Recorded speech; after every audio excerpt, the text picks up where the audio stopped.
Students, आज हम exercise 3.5 को कर रहे हैं जो कि एनसीईआरटी की है। देखिए, आप ये मत समझना कि ये एक्सरसाइज कट रही है। जो स्टेटमेंट के क्वेश्चन है वो आ सकते हैं, आप बस मेथड आपको दूसरा अप्लाई करना पड़ेगा। एलिमिनेशन भी आ सकता है, सब्स्टिट्यूशन भी आ सकता है, तो इसलिए इसकी स्टेटमेंट वाले क्वेश्चन आपको जरूर करने हैं। देखिए, question number 2 most repeated question है ये बोर्ड में।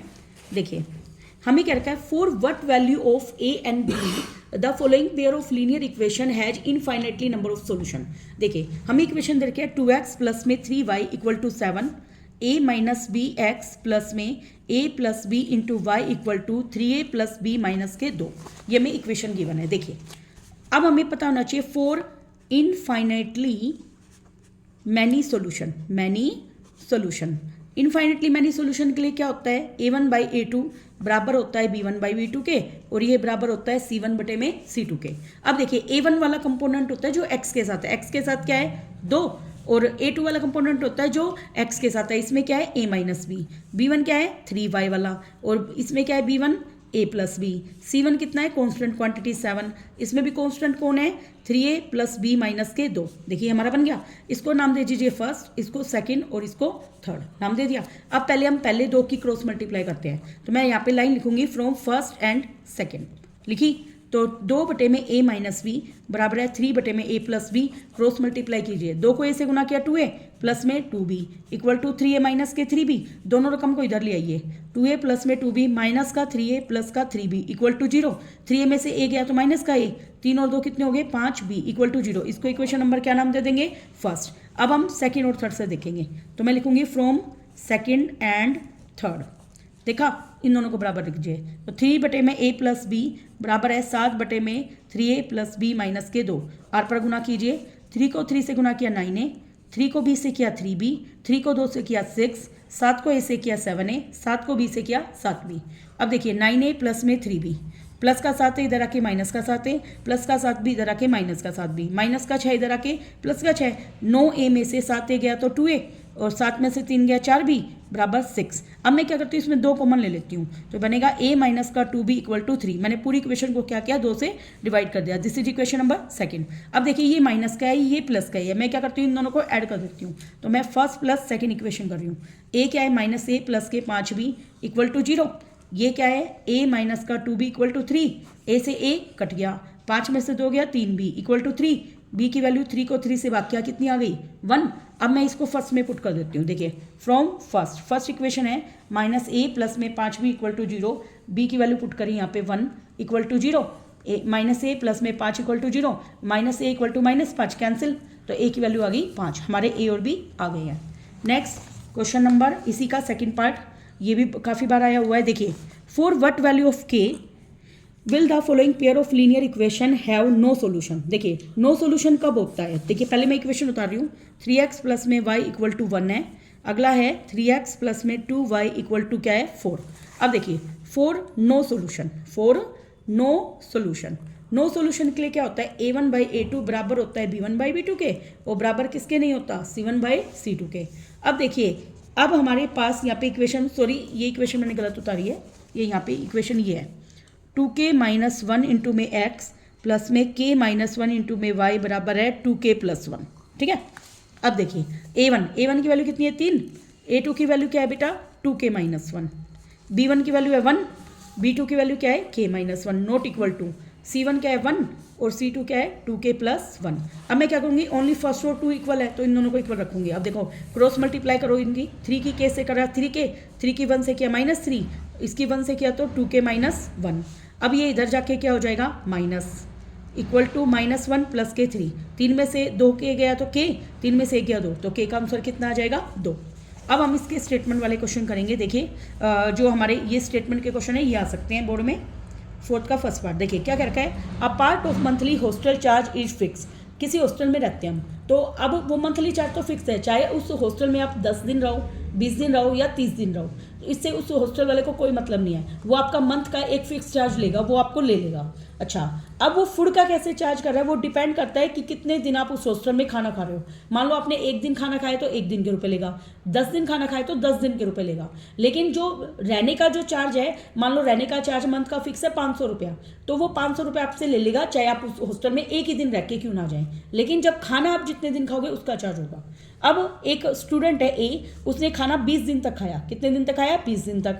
कितने रुपए दिए उसने? 1000 रुपये। एक स्टूडेंट है नेक्स्ट बी, उसने खाना खाया 26 दिन तक और कितने रुपए दिए? 1180 रुपये।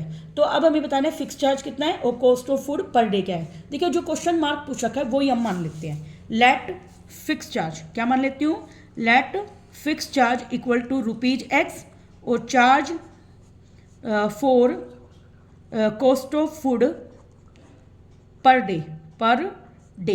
एक दिन का चार्ज मान लेती हूँ फूड का कितना है? y। ठीक है, अब मैंने कहा था स्टूडेंट ए कितने दिन रहा? 20 दिन। अकॉर्डिंग टू क्वेश्चन ए ने देखो x तो दिया ही, चाहे वो कितने दिन रहे। एक दिन का अगर वो y दे रहा है रुपया, तो 20 दिन का कितना देगा? 20y। कितने रुपए दे के आए वो? 1000 रुपये। कितने दे के आया? 1000। इक्वेशन फर्स्ट होगी। अगला वो 26 दिन रहा, तो x + 26y इक्वल टू उसने कितने दिए? 1180। अब आप क्या करोगे? एलिमिनेशन मेथड से दोनों को घटा के सोल्व कर लेना। नेक्स्ट सेकंड पार्ट देखिए, सेकेंड पार्ट में क्या रखा है? कोई फ्रैक्शन है वो 1/3 कब बनता है? अगर मैं 1 सब्ट्रैक्ट कर दूं न्यूमरेटर में से, और 1/4 कब बनेगा? अगर 8 ऐड कर दूं डिनोमिनेटर में। देखिए मैं मान लेती हूँ लेट न्यूमरेटर को मान लिया मैंने x, डिनोमिनेटर को मान लिया मैंने y। फ्रैक्शन का क्या फॉर्मूला होता है? न्यूमरेटर बटे में डिनोमिनेटर, तो x बटे y बन गया ये। अकॉर्डिंग टू क्वेश्चन इसने क्या कहा? एक सब्ट्रैक्ट कर दो न्यूमरेटर में से, तो x में से एक घटा दिया। डिनोमिनेटर का इसने कुछ नहीं कहा, तो डिनोमिनेटर को एज इट इज रखेंगे y। तो हमारा आंसर कितना बन रहा है? 1/3। क्या रखा है? r पर गुना कीजिए। 3x माइनस का 3 equal to y, 3x minus का y equal to 3। This is equation number first. अगला क्या रखा? 1/4 कर बन रहा है। अगर मैं डिनोमिनेटर में 8 ऐड कर रही हूँ, सिर्फ डिनोमिनेटर में, मतलब न्यूमरेटर में मुझे कुछ नहीं करना, तो इसका मतलब अगला अकॉर्डिंग टू क्वेश्चन क्या बनेगा? x डिवाइड में कितना ऐड करना है मुझे? 8। किसमें? डिनोमिनेटर में। आंसर कितना आ गया? 1/4। क्रॉस मल्टीप्लाई कीजिए। 4x equal to y plus 8, 4x minus के y equal to 8। This is equation number second. इसको आप सोल्व कर लेना। नेक्स्ट थर्ड पार्ट में क्या क्या रखा है? देखिए मोस्ट रिपीटेड क्वेश्चन, बहुत इंपॉर्टेंट क्वेश्चन है ये, मैंने बहुत बार बोर्ड में देखा है। देखो यश नाम का एक लड़का है जो क्या कर रहा है? 40 मार्क्स ले रहा है। कितना ले रहा है? 40 मार्क्स। कब? अगर वो हर क्वेश्चन के लिए तो उसको 3 नंबर मिलते हों, और losing 1 marks for each wrong answer, और हर एक क्वेश्चन के लिए वो क्या कर रहा है? एक मतलब गलत करके आ रहा है, तो 1 नंबर नेगेटिव मार्किंग है उसका, काट लिया जाएगा। और आगे अगर उसने 4 मिल रहे हैं सही आंसर के लिए और 2 काटे कब जा रहे हैं? करेक्ट इनकरेक्ट क्वेश्चन के लिए। तो यश ने टोटल स्कोर कितने किए? 50। तो अब हमें यही नहीं पता कि उसमें क्वेश्चंस कितने हैं, तो इसका मतलब राइट क्वेश्चन और रॉन्ग क्वेश्चन की संख्या मान लेती हूँ मैं। Let number of right questions, मैं मान लेती हूँ वो कितने राइट क्वेश्चन करके आया है। नंबर ऑफ राइट क्वेश्चन मैंने मान लिया x करके आया हुआ, तो नंबर ऑफ रॉन्ग क्वेश्चन करके आया वो y करके आया है। अब मान लो तुम जैसे जनरली सोचो, मान लो तुम किसी एग्जाम में 10 क्वेश्चन अटैम्प्ट करके आ रहे हो, जिसमें से 5 तो तुम सही करके आ रहे हो और 5 गलत करके आ रहे हो, तो उसमें नेगेटिव मार्किंग भी है। ठीक है, अब जैसे ही मान लो उसने एक क्वेश्चन के 3 नंबर मिल रहे हैं, तो वो कितने सही करके आया है भाई? वो x, तो कितने नंबर मिल गए? 3 गुना में x, और काटा जा रहा है तो माइनस में जाएगा। कितना काटा जा रहा है? 1 नंबर। तो रॉन्ग करके आए y, तो y गुना में 1, कितने मिल गए? उसके नंबर मिले हैं यहाँ पर 40। कितने मिले हैं? 40। तो इक्वल टू 40। क्या इक्वेशन फर्स्ट बन गई? अगले पार्ट में क्या रखा है? 4 तो दिए जाएंगे और 2 काटे जाएंगे, तो क्या बनेगा? 4x माइनस का 2y बन गई। दिस इज इक्वेशन नंबर 50 हो गई। इसको आप सोल्व कर लेना। फोर्थ पार्ट देखिए, ये वाला क्वेश्चन फोर्थ सारे बच्चे बहुत ज़्यादा पूछते हैं, फोर्थ एंड फिफ्थ पार्ट, और बोर्ड में भी बहुत बार आता है और सभी बच्चों को कन्फ्यूजन ही रहती है इस क्वेश्चन पे। देखिए इसको कैसे करेंगे हम। देखिए place A and B are 100 kilometre apart on a highway. देखिए मैं बनाती हूँ यहाँ पे डायग्राम, ए और बी प्लेस बनाया मैंने, इसमें कितनी दूरी है? 100 किलोमीटर। आगे पढ़े।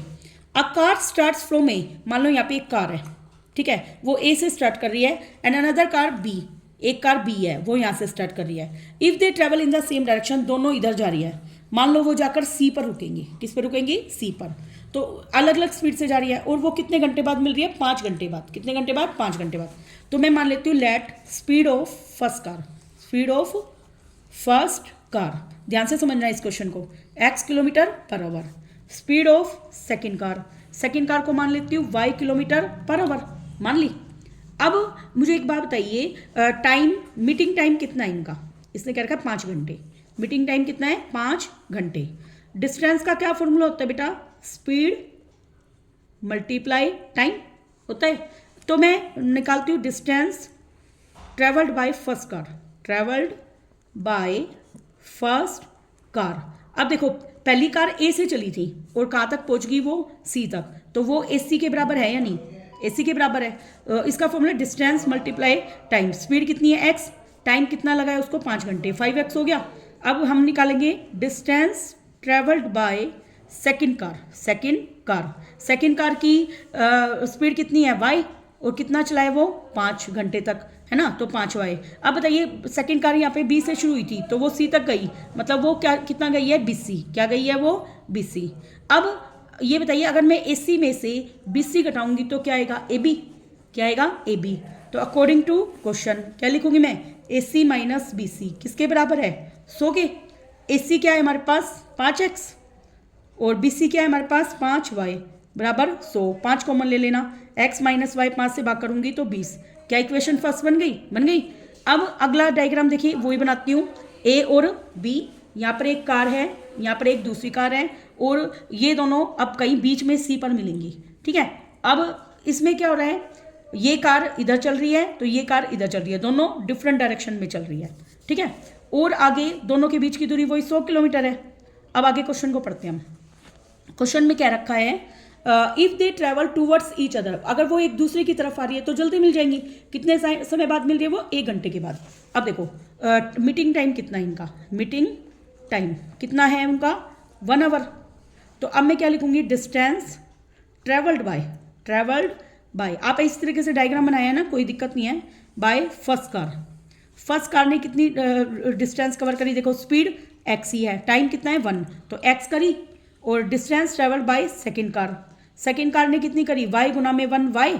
अब देखो यहाँ से, जैसे इसने यहाँ से यहाँ तक करी, इसने यहाँ से यहाँ तक करी, तो दोनों की मिलाकर है ना 100, AC प्लस BC। इस कार ने करी AC, इस कार ने करी BC, तो इसमें AC और BC का जोड़ 100 है ना, देख रहे हैं आप डायग्राम में।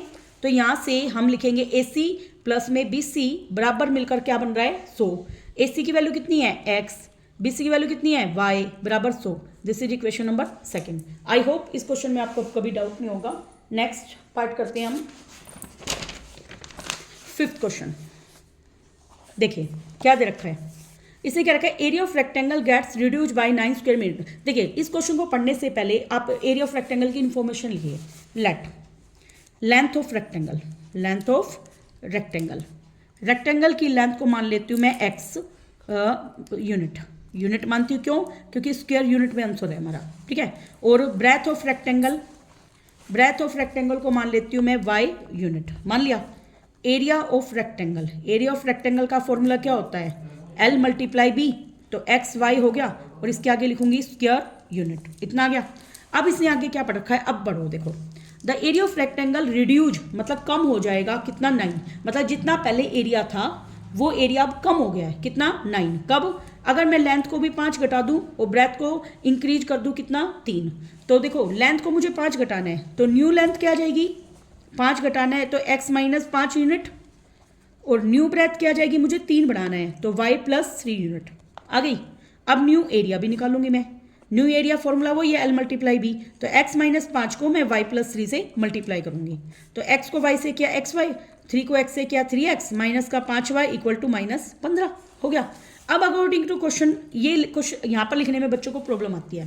क्वेश्चन में स्टार्टिंग में क्या रखा है, जो ये एरिया आया है वो 9 कम हो गया है, कितना कम हो गया है 9, इसका मतलब पुराना वाला ज़्यादा था, तो मैं क्या करूँगी, पुराने वाले एरिया में से ये नया वाला एरिया सब्ट्रैक्ट करके 9 के इक्वल रखूँगी, क्योंकि 9 कम हो गया।